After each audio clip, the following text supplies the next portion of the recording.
ମୁଁ ଆଜି ପଢ଼ଉଛି ସପ୍ତମ ଶ୍ରେଣୀର ସାହିତ୍ୟ ବହିର ମାଡ଼ହାଣ୍ଡି କଥା। ବୁଝିପାରୁଛ? ମାଡ଼ହାଣ୍ଡି କଥା। ଲେଖକ ନାଁ ହେଲେ ଗୋପାଳ ଚନ୍ଦ୍ର ପ୍ରହରାଜ। ବୁଝିପାରୁଛ? ଏକ ଦେଶରେ ଗୋଟିଏ ଚକୁଳିଆ ପଣ୍ଡା ଥାଏ। ଚକୁଳିଆ ପଣ୍ଡା ଦେଖିଛ? ସିଏ ଆସନ୍ତି ଠିକ୍ ଆମର ବୈଶାଖ ମାସ ବା ଧର୍ମ ମାସରେ ଆସନ୍ତି। ଗୋଟେ ଥାଳ ଧରିକି ମୁଣ୍ଡରେ ଗୋଟେ ଠେକା ବାନ୍ଧିଥିବେ, ଗୋଟେ ତାଳପତ୍ର ଛତା ଧରିଥିବେ ନା ନାହିଁ। ସେ ଆସିକି ଗୀତ ବୋଲିକି ଯାଆନ୍ତି ଦାଣ୍ଡରେ। ତୁମମାନେ କ'ଣ ଚାଉଳ ଆଉ ପନିପରିବା ନେଇକି ତାକୁ ଦିଅନ୍ତି, ଦେଲେ ତୁମର ଧର୍ମ ହେବ ବୋଲି ଲେଖା ଥାଏ। ଏକ ଦେଶରେ ଗୋଟିଏ ଚକୁଳିଆ ପଣ୍ଡା ଥାଏ, ସେଇଠି ଭାରି ଗରିବ। ସେ ମାଆଟିର ପୁଅଟିଏ। ସେ ଦୁଇ ଜଣ ହେଲେ ମାଆଟିଏ ଆଉ ପୁଅଟିଏ ହେଲା, ଆଉ କେହି ତାଙ୍କର ନାହାନ୍ତି। ପୁଅ ନିତି ଭିକ ମାଗିକି ଯାଏ। କିଏ ଯାଏ? ପୁଅ ବି ଭିକ ମାଗିବା ପାଇଁ ଯାଏ। 6 ଗାଁ ଗଲେ ସେରେ ଆଣେ, 9 ଗାଁ ଗଲେ ସେରେ ଆଣେ। ଏମିତିକା ମହାପ୍ରଭୁଙ୍କର ମାୟା ତ ଦିନେ ସେ ଚକୁଳି ପଣ୍ଡା କେତେ ଆଡ଼େ ବୁଲିଲା। ସେରକ କଥା ତେଣିକି ତାକୁ ପୋଷେ ଚାଉଳ ମିଳିଲା ନାହିଁ।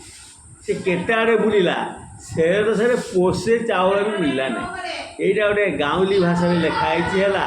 ପୋଷ ସେରେ ଏସବୁ ଆସ୍ତେ ଆସ୍ତେ ଲୋପ ପାଇଗଲାଣି। ବୁଝିପାରୁଛ? ଏଇଟା ଗୋଟେ ଆମର ଲୋକ ଗଳ୍ପ ହେଲା। ଲୋକ ଭିକ ଦେବେ କ'ଣ ବେଳକୁ ଗାଁ ପିଲାଏ ଏମାନଙ୍କୁ ଏସବୁ ଟେକା ବୋଲୁଅ ନଦୀ ମାଡ଼ ମାରି ତଡ଼ି ଦେଲେ। ପଛକୁ ଚକୁଳିଆ ପଣ୍ଡା ବିଚାରାଟି କାନ୍ଦି ବୋବାଇ ପଳାଇ ଆସିଲା। ବିଚାରିଲା ଏ ନିର୍ଲଜ ମୁହଁ ଆଉ ଦେଖିବା ପାଇଁକି ଘରକୁ ଯିବି ନାହିଁ। ଏହା ବିଚାରି ଚୋରକୁ ମାନ କରି ଖପରାରେ ଖାଇଲା ଭଳିଆ କାନ୍ଧରେ ତୁଚ୍ଛା ଜାଉଁଳିଟିଏ ପକାଇଥାଏ।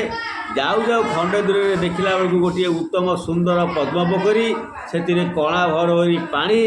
ପୋଖରୀ ଚାରିପାଖ ଯାକ ମଖମଲ ପଥରରେ ପାହାଚ ବସିଛି ହେଲା।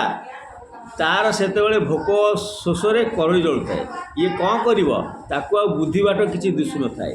ଏଣିକି ପାଣିକି ଦେଖିଲା ଖେଳିକି ହେଲା, ମନରେ ଭାରି ଲୋଭ ହେଲା। ଜୀବନ ବିକଳରେ ପାଣି କୂଳ ପାହାଚ ଉପରେ ଲଥ୍ କିନି ବସି ପଡ଼ିଲା। ଦେଖିଲା ବେଳକୁ କାଚ କେନ୍ଦୁ ଭଳିଆ ପାଣି ମୁଦୁକ ହୋଇଛି। 7 ତାଳ ପାଣିରେ ରୂପାପାତିଆ ଟିକିଏ ପକାଇଦେଲେ ଉପରକୁ ଫୁଟି ଜକ୍ ଜକ୍ ଦେଖାଯିବ। ବୁଝିପାରୁଛ? ତେଣୁ ତାଙ୍କୁ ଯେତେବେଳେ ଭିକ କେହି ଦେଲେ ନାହିଁ, କାହାକୁ? ସେ ଚକୁଳିଆ ପଣ୍ଡାକୁ। ଆଉ ସେ ଗାଁ ପିଲାମାନେ କ'ଣ କଲେ ନା, ଟେକା ବୋଲୁ ସବୁ ଫୋପାସ। ତେଣୁ ପୋଷେ ପାଇଲେ ନାହିଁ ନା, ଇଏ ସେରେ ପାଇଲେ ନାହିଁ, ସେ ପୋଷେ ପାଇଲେ ନାହିଁ। ତେଣୁ ତାକୁ ଅପମାଦ ଲାଗିଲା। ତେଣୁ ସେ କାନ୍ଦି କାନ୍ଦିକି ଆସିକି କ'ଣ କଲା ନା, ଗୋଟିଏ ପୋଖରୀ କୂଳରେ ବସିଲା। ଦେଖିଲା ସେ ପାଣି କାଚ କେନ୍ଦୁ ଭଳିଆ ପାଣି, ତା ଦେହରେ ସରୁଆ ରୂପା ଚାନ୍ଦିର ଗୋଟିଏ ବାତ ଟିକେ ପକାଇଲେ ସେ ଦେଖାଯିବ। 7 ତଳ ପାଣି ମାନେ ବହୁତ ଗଭୀର ପାଣି। ତେଣୁ ସେ ସେଇଠିକି ଲଥ୍ କରି ବସି ପଡ଼ିଲା। ତେଣୁ ଏଇ ହେଲା ଆମର ଚକୁଳିଆ ପଣ୍ଡାର ଜୀବନ। ସେମାନେ ଭିକ ମାଗିକି ଚଳନ୍ତି ହେଲା, ମାଆଟିଏ ପୁଅ। ଲେଖକ ନାଁ ହେଲା ଗୋପାଳ ଚନ୍ଦ୍ର ପ୍ରହରାଜ। ସେ ଗୋଟିଏ ଆମର ଲୋକଗଳ୍ପ ଆ ଦେହରେ ଲେଖିଛନ୍ତି। ମନେ ରହିଲା ନା ନାହିଁ? ଯେତିକି ମୁଁ ପଢ଼େଇଲି ତାକୁ ତୁମେ ସୁନ୍ଦର କରିକି ଲେଖିକିରି ଆଣିଦେବ।